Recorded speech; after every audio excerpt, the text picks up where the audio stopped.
Kenalin, aku Syifa Zanjabila dari Teknologi Hasil Perairan. Di sini aku sebagai tutor Fisika SS. Kenalin, aku Danisha Gaida.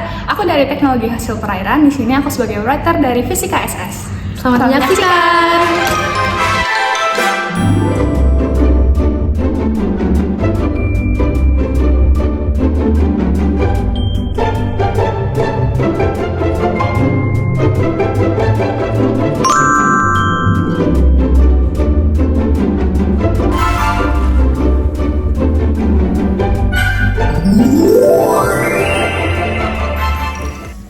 Halo semuanya, kembali lagi di ruang belajar Fisika SS. Kali ini kita akan ngebahas tentang fisika kuantum. Nah, pada bab ini kita akan mempelajari yang pertama, radiasi benda hitam, efek fotolistrik, efek Compton, hipotesis de Broglie, dan postulat Bohr. Nah, jadi fisika kuantum itu ngebahas tentang fisika pada subatomik. Jadi ngebahas tentang partikel-partikel subatomik. Nah, jadi pada radiasi benda hitam ini dijelaskan oleh Planck. Nah, Planck itu menjelaskan bahwa radiasi benda hitam itu adalah fenomena di mana suatu benda memancarkan radiasi elektromagnetik akibat energinya yang berasal dari suhu termal benda tersebut. Nah, Planck ini menurunkan rumus radiasi benda hitam dengan mengasumsikan bahwa radiasi itu diemisikan atau diantarkan oleh dalam kuanta-kuanta dengan energi yang dirumuskan sebagai berikut, yaitu E sama dengan H dikali F atau H dikali C per lambda. Dengan H itu adalah konstanta Planck yang nilainya 6,62 kali 10 pangkat 34 Joule per second.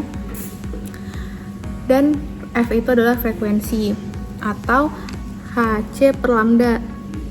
C itu adalah kecepatan cahaya dan lambda itu adalah panjang gelombang. Jadi radiasi elektromagnetik itu kan dihantarkan oleh yang dalam kuanta-kuanta gelombang elektromagnetik. Nah, makanya di sini ada gelombang, panjang gelombang. Nah, karena penemuannya inilah Planck itu dinobatkan sebagai bapak fisika kuantum karena dia yang pertama kali memperkenalkan tentang konsep fisika kuantum ini. Nah, selanjutnya penemuan Planck ini diperkuat oleh penemuan Einstein tentang efek fotolistrik dan penemuan Compton tentang hamburan Compton. Nah, selanjutnya efek fotolistrik dan efek Compton. Efek fotolistrik itu adalah fenomena di mana elektron dipancarkan dari permukaan logam ketika terkena cahaya. Jadi ketika sebuah gelombang cahaya dikenai ke sebuah logam, maka elektron-elektron di logam tersebut akan dipancarkan dari permukaannya ketika terkena cahaya atau foton. Nah, foton itu adalah radiasi cahaya, sama aja. Jadi ketika foton mengenai permukaan logam, energinya akan diserap oleh elektron. Nah, jika energi foton itu lebih besar dari fungsi kerja elektron, maka elektron akan terlepas dari permukaan logam. Jadi ada suatu kondisi di mana si elektron tersebut dapat lepas, tapi juga tidak maksudnya kalau dia dikenai sebuah cahaya, dipancarkan cahaya atau gelombang elektromagnetik itu tidak mesti elektron-elektronnya akan lepas dari permukaannya, tapi elektron tersebut akan lepas ketika energi fotonnya itu lebih besar dari fungsi kerja elektron. Nah, jadi dirumuskanlah bahwa EK atau energi kinetiknya itu sama dengan energi foton dikurang fungsi kerja elektron. Nah, selanjutnya efek Compton. Nah, pada efek Compton ini kita mengasumsikan bahwa gelombang itu dapat dikatakan sebagai sebuah partikel. Jadi pada fisika kuantum itu ada yang namanya dualisme fungsi. Jadi si gelombang itu dapat dikatakan sebagai sebuah partikel dan sebaliknya. Nah, jadi efek Compton itu adalah fenomena ketika panjang gelombang elektromagnetik itu berubah setelah menumbuk elektron. Nah, jadi di sini ada, kita bayangkan elektronnya seperti bola pingpong gitu. Nah, ada foton yang diberikan ke elektron, menumbuk elektron.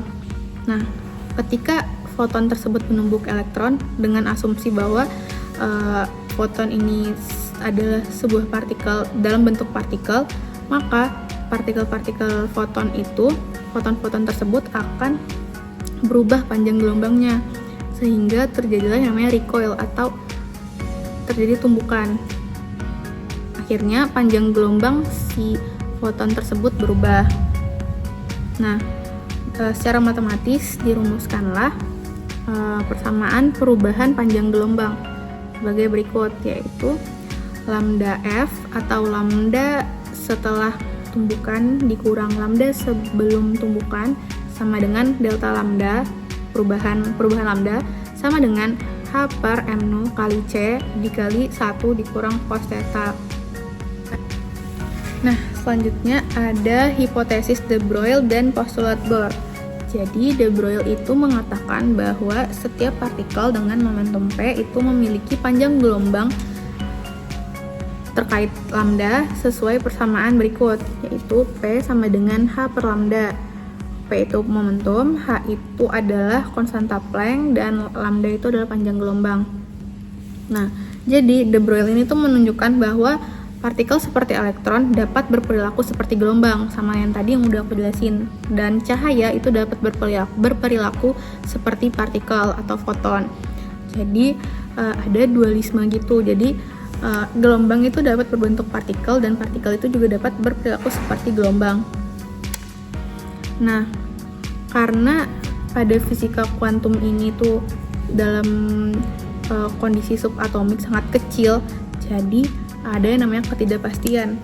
Nah, ketidakpastian Heisenberg itu menyatakan bahwa kita tidak dapat mengukur secara bersamaan posisi X dan momentum suatu partikel dengan tingkat ketelitian tak terbatas. Nah, jadi anggaplah sebuah atom kita tahunya tadi bahwa si elektron itu bergerak mengorbit di lintasan-lintasan tertentu. Nah, tapi pada fisika kuantum itu tidak dijelaskan, tidak terlihat lintasan-lintasannya. Jadi partikel-partikel elektron yang bergerak itu bergerak pada lintasan yang posisi elektron itu tidak diketahui secara pasti gitu. Jadi karena itulah ada yang namanya ketidakpastian Heisenberg. Jadi semakin akurat kita mengetahui posisi partikel, semakin tidak akurat kita mengetahui momentumnya dan sebaliknya. Tuh. Nah, selanjutnya ada yang namanya postulat Bohr. Jadi Bohr itu menjelaskan mengapa atom hidrogen memancarkan spektrum garis dan bukan spektrum kontinu.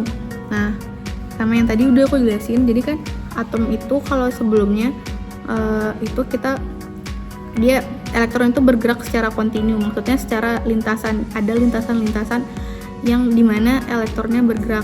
Tapi pada fisika kuantum itu memancarkan spektrum garis, bukan spektrum kontinu, jadi hanya pada frekuensi tertentu. Nah, model ini memperkenalkan gagasan kuantisasi energi, nah yang menjadi dasar mekanika kuantum. Selanjutnya ada contoh soal. Di sini yang pertama, radiasi benda hitam merupakan eksperimen yang salah satu persamaannya adalah hubungan energi kuanta dengan frekuensi gelombang. Nah, pada radiasi benda hitam itu tadi persamaannya adalah E itu sama dengan H dikali F atau H dikali C per lambda. Nah, sesuai persamaan ini maka jawaban pernyataan ini adalah benar karena ada persamaan pada radiasi benda hitam itu memiliki hubungan antara energi kuanta dengan frekuensi gelombang. Maka jawabannya adalah benar. Nah, yang kedua, perubahan panjang gelombang pada efek Compton menggambarkan bahwa terdapat transfer energi dari foton terhadap elektron. Nah, pada efek Compton di mana sebuah gelombang menabrak sebuah elektron, panjang gelombang tersebut akan berubah. Nah, perubahan panjang tersebut memang benar menggambarkan bahwa terdapat transfer energi dari foton yang menumbuk elektron. Jadi pernyataan tersebut adalah benar. Sekian penjelasan tentang fisika kuantum, semoga dapat dipahami ya. Dadah. Terima kasih sudah menonton. Sampai jumpa di video selanjutnya.